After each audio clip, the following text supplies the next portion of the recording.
Right, so this film is about Beethoven and improvising on Beethoven, because I like to share some of the experiences I've had recently, mainly through improvising on this very earliest, the first sonata that we have of Beethoven in F minor, Opus 2 number 1. And I have to confess, to start this video with a confession, that I've always had a bit of a problem with Beethoven.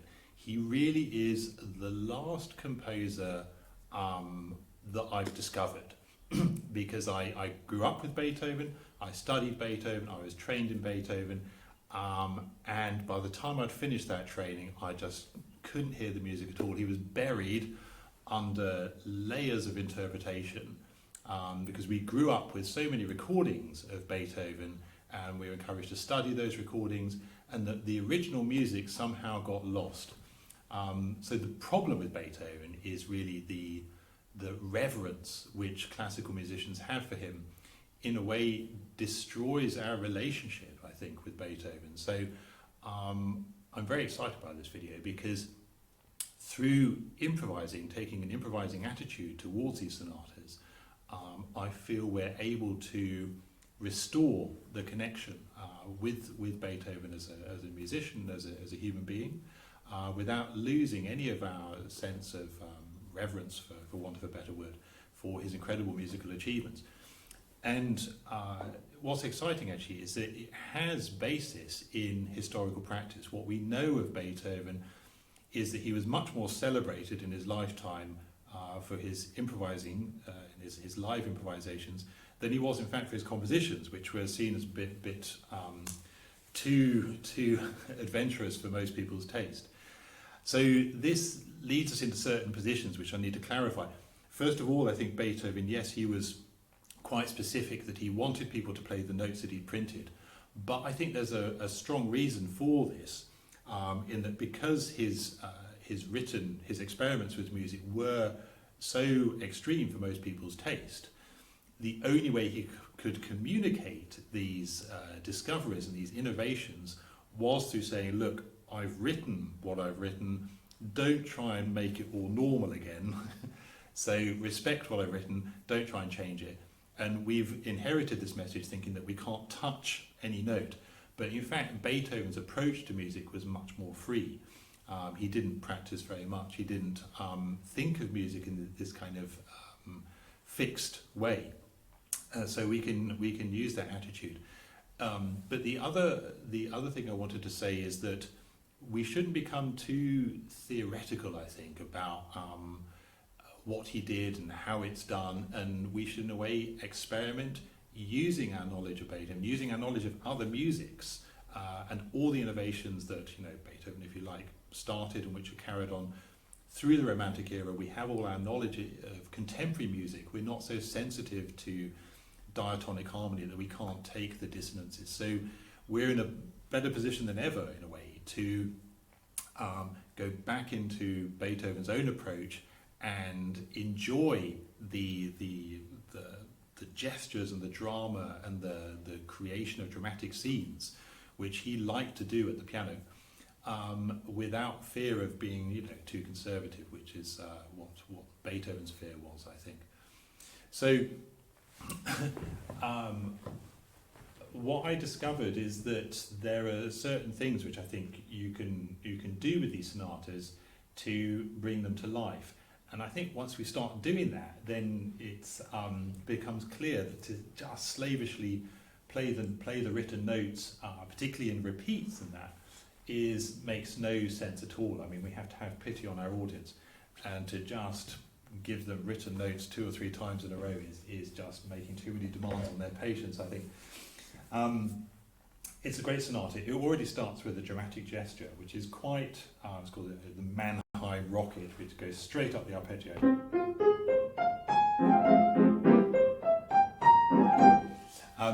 It's a very square statement, and I think it's nice when we're improvising to prepare this structure and prepare the sonata by giving it some context. So what I did was introduce Beethoven-like material, which is somehow in contrast. So, for example, so,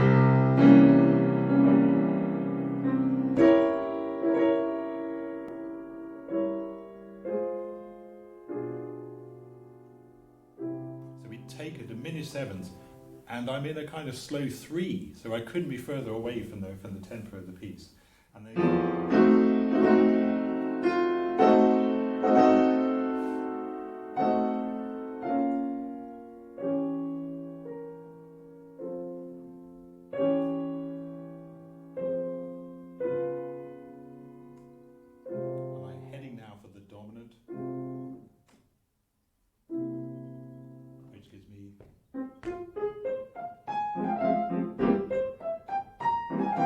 I don't think it takes anything away from Beethoven's music to do that.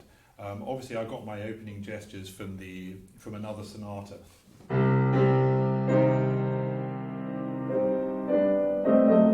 The Pathetique, I think. Yeah, and so it's in the style of Beethoven, using his kind of approach to the piano, but the music comes from me and gives a context for the sonata, so that we can then enjoy the rigorous writing of the form.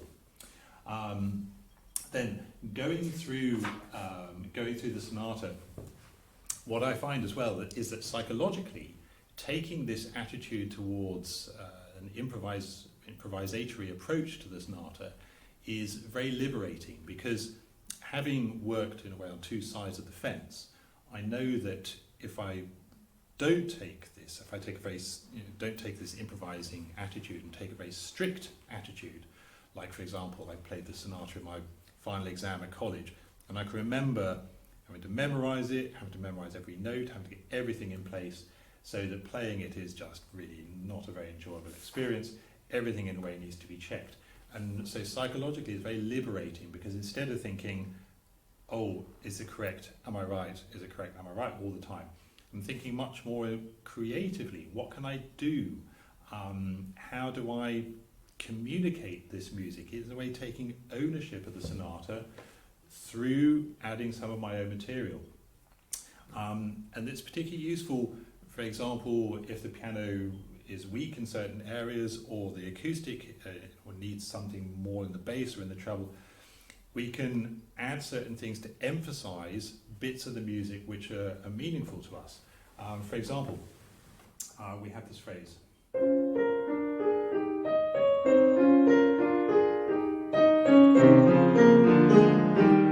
At this point, the bass is very important, because it's like a pedal note.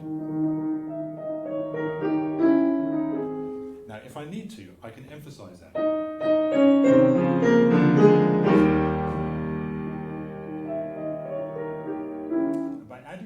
At that point, I can then introduce a pedal effect, which is very Beethovenian. And again, by taking this improvisatory attitude, I can vary the pedal effect. I can make it more or less. I can make part of the tempo, part of the run, or I can make much more of a feature of it.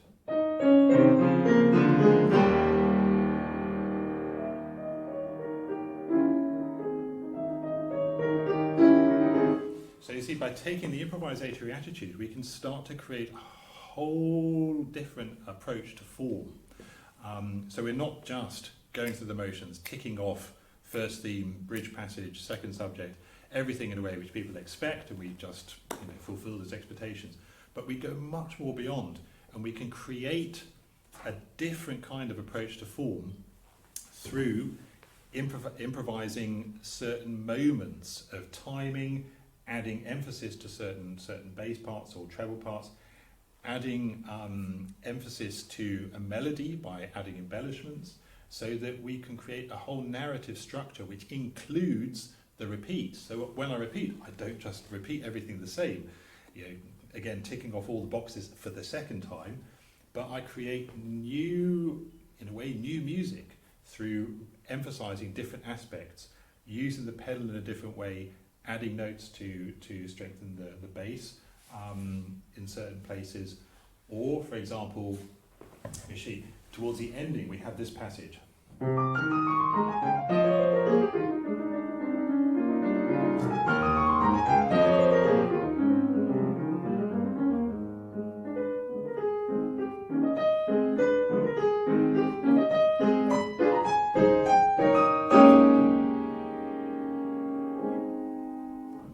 then I can't resist taking some more time. If I played strictly in time, it would be this. So that's the ending of the exposition. Coming from the second time, I can make several changes which occur to me.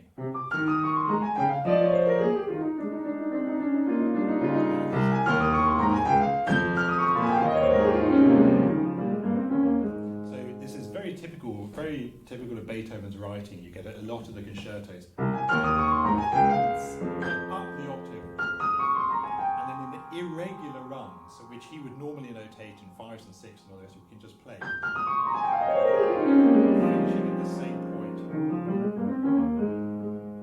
which gives me a different feeling now for this passage.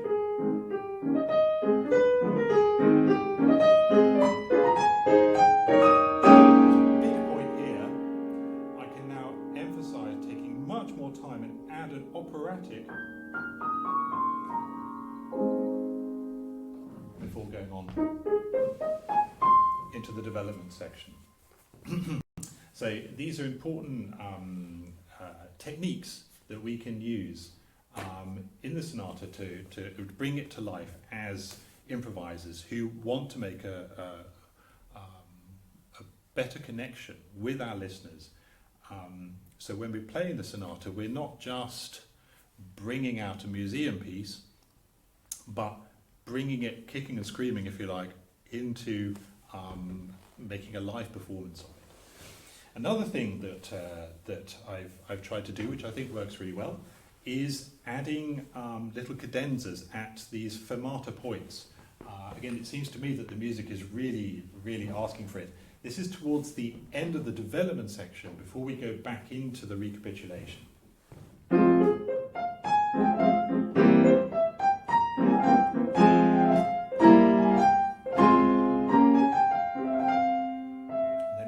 A pause, and I think it's perfect time to this earworm of this theme which he uses a lot throughout the sonata.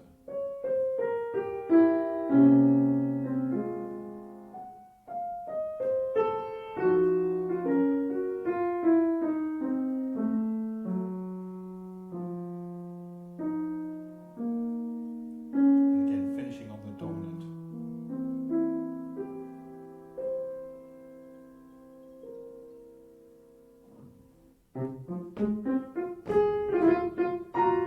Any of this, I mean, I think this is a free passage where, as musicians, we can just take material from the sonata and make a short cadenza. And like I said, the same thing for the end of this first movement applies to the ending of the exposition, is that we can emphasize certain with the runs, particularly for the second time. I think it's interesting, people don't tend to do it these days, but I think now that we're improvising, we can start to make a repeat for the second half of the sonata, from the end of the first movement to the beginning of the development section, which is an unusual thing to do, but I think it works because we're improvising particularly more in the second run of events, through these techniques of what I said of re-emphasizing certain things. So that, again, we're not just ticking off all the events that people are expecting, but we're recreating the material through this improvisatory attitude. Little things which we can do. This theme, which is now becoming very well known, we can.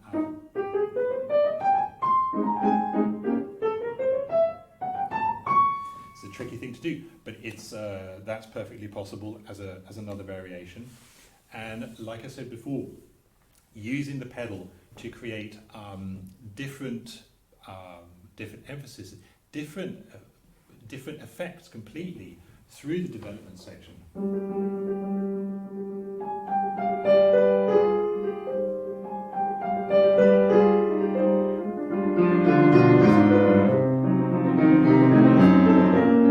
We can do different things with the pedal as we're going along, particularly for the second time. Then we have the option of a cadenza, which I would save again for the second time as a surprise. I wouldn't do the cadenza twice. The most difficult thing I found actually is to make a link. I don't know if it's just this sonata or whether it's generally difficult. Making a link from the end of the first movement to the beginning of the repeat, the beginning of the development section. It's difficult because the material really seems to finish. And then going back. How do we make this transition without it sounding mundane? One thing I think it seems a bit radical, but one thing I think we can do. Instead of the tonic chord, put in a dominant seventh.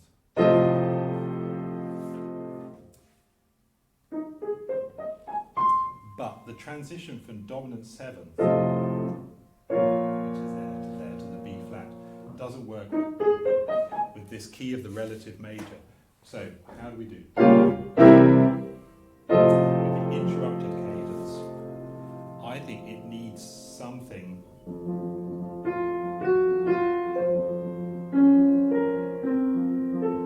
It needs another bit of free material to make this link.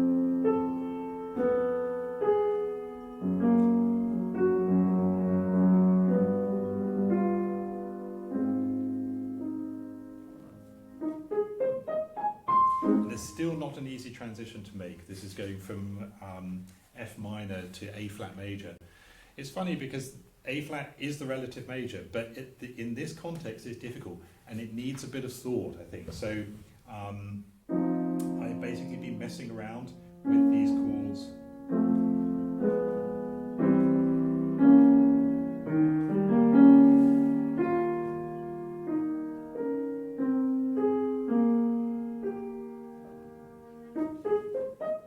Trying to find a nice link into the dominant of A flat, but this is a completely free option.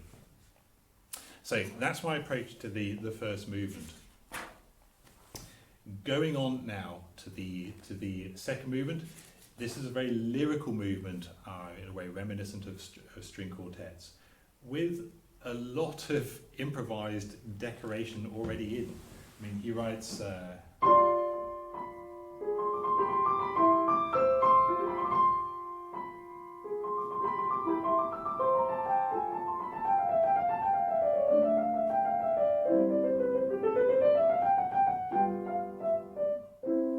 So for me, there's not really much room for improvising, not much need, it's kind of gratuitous. Every now and again,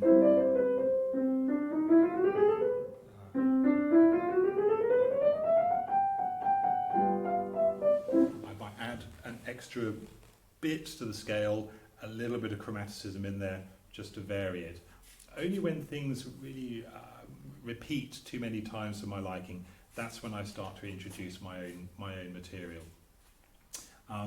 The third movement, the minuet, this is very interesting because it's, yes, he writes minuet, but it's already a bit too racy for being a real minuet.